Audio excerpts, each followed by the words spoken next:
गजाननं भूतगणादिसेवितं कपित्थजम्बूफलसारभक्षितम्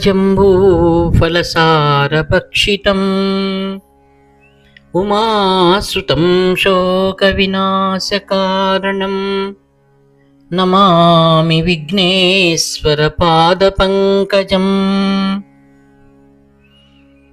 अपारकरुणासिन्धुं ज्ञानदं शान्तरूपिणं श्रीचन्द्रशेखरगुरुं प्रणमामि मुदान्वहम्। దేవుని స్వరము ప్రథమ భాగము. ప్రవచించిన వారు శ్రీ కాంచి కామకోటి పరమాచార్య స్వాముల వారు.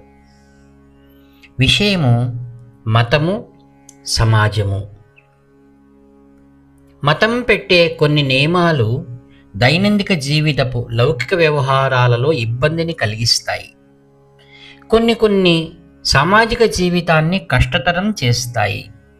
సంస్కర్తలు ఈ కారణాలను చెప్పి శాస్త్రాలను మార్చాలని అనుకుంటారు.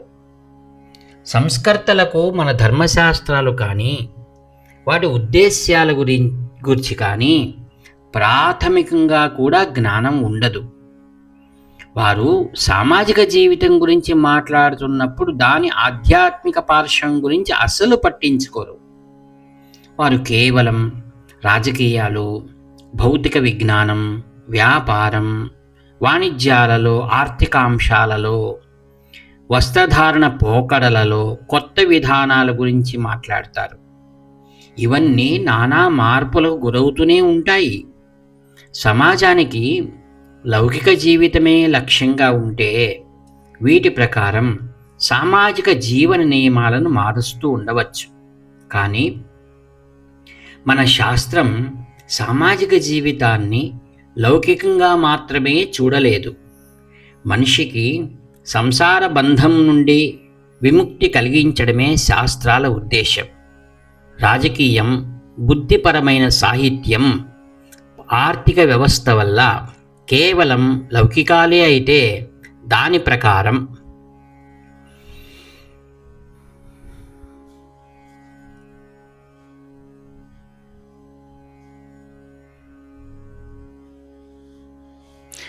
పరిణామానికి లోనవుతాయి. మన సంస్కృతిలో ఏవీ కేవలం లౌకికాలు కావు. ప్రభుత్వం, భౌతిక విజ్ఞానం, ఆర్థిక వ్యవస్థ, కళ అన్నీ ఆధ్యాత్మిక వికాసానికి సహాయకారకాలే. ఆధ్యాత్మిక సత్యాలు ఎన్నడూ మారిపోవు. మారిపోయే సమాజాన్ని మార్పు చెందని సత్యంలో పెనవేసి ఉంచటానికి ఏర్పరిచిన నియమాలు కూడా మార్పు చెందకుండానే ఉంటాయి. లక్ష్యం లౌకికం మాత్రమే అయితే సామాజిక జీవితానికి కావలసిన విధంగా ఎప్పటికప్పుడు మార్పులు, చేర్పులు చేసుకోవచ్చు. కానీ ఆత్మశ్రేయస్సును లక్ష్యంగా పెట్టుకుని లౌకిక జీవనపు నియమాలను దాని ప్రకారం ఏర్పాటు చేస్తే ఆ నియమాలు మార్పు చేయలేనివి. ధర్మశాస్త్రపు నియమాలు లౌకిక నిత్య జీవితం ప్రకారం సరిపడకుండా ఉన్నాయనే బాధ సక్రమమైనది కాదు. ఎందుకంటే ప్రాపంచిక సుఖాలను ధర్మశాస్త్రం ముఖ్యమైనదిగా పరిగణించదు. ఇహలోకంలో కష్టాలు ఎదుర్కోవలసి వచ్చినప్పటికీ పరలోకంలో సంతోషాన్ని పొందటానికి విధానాలను చెబుతాయి. అందువల్ల ప్రాపంచిక జీవన దృష్టికోణం నుండి చూసి వాటిని మార్పులు, చేర్పులు చేయాలనటం సమంజసం కాదు. సంస్కర్తలను తప్పుపట్టి లాభం లేదు. మన విద్యా వ్యవస్థే వారి ఆలోచన సరళికి కారణం. ఇతర దేశాలలో మతానికి, విద్యా విధానానికి ఏమీ సంఘర్షణ లేదు.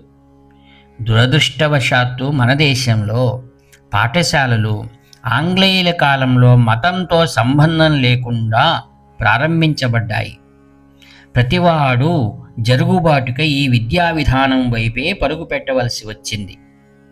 మన శాస్త్రాలతో ఏ మాత్రం అనుబంధం లేకుండా చిన్నతనం నుండే విదేశీ విధానాలతో చిక్కుకుని పోయేసరికి ప్రాచీన శాస్త్రాలతో ఎట్టి విశ్వాసానికి కానీ అనుబంధానికి కానీ అవకాశం లేకుండా పోయింది.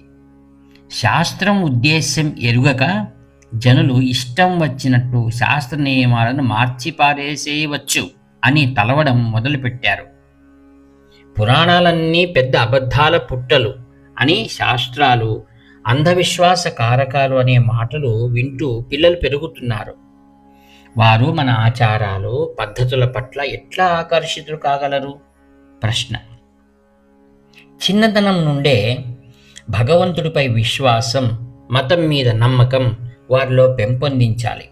మంచి సాధనాపరులు, పద్ధతులు తెలిసిన వారి సాన్నిధ్యంలో నుంచి పిల్లలకు ధర్మాచారం తప్పక నేర్పించి, సంయమశీలురైన సాధనాపరులు, పద్ధతులు తెలిసిన వారి సాన్నిధ్యంలో ఉంచి పిల్లలకు ధర్మం, ఆచారం తప్పక నేర్పించి ఉన్నతమైన శ్రేష్టమైన జీవితాన్ని బ్రతికేలాగా చేయాలి.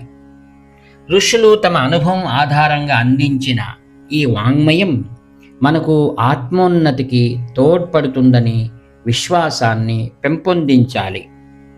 మన ఆత్మోన్నతి ప్రాప్తి కోసమే సామాజిక జీవనాన్ని, ప్రాపంచిక ఆనందాన్ని నియంత్రణలో పెట్టేందుకు ఋషులు ఈ శాస్త్రాలను ఏర్పాటు చేశారని వారిలో నమ్మకాన్ని అలవరచాలి. అప్పుడు మాత్రమే మన దేశంలో మత నియమాలు నిత్య జీవితపు దైనందిన కార్యక్రమాల నుండి జనించిన ఆనందం కన్నా గొప్పవనే అవగాహన పెరుగుతుంది. హరి ఓం తత్సత్.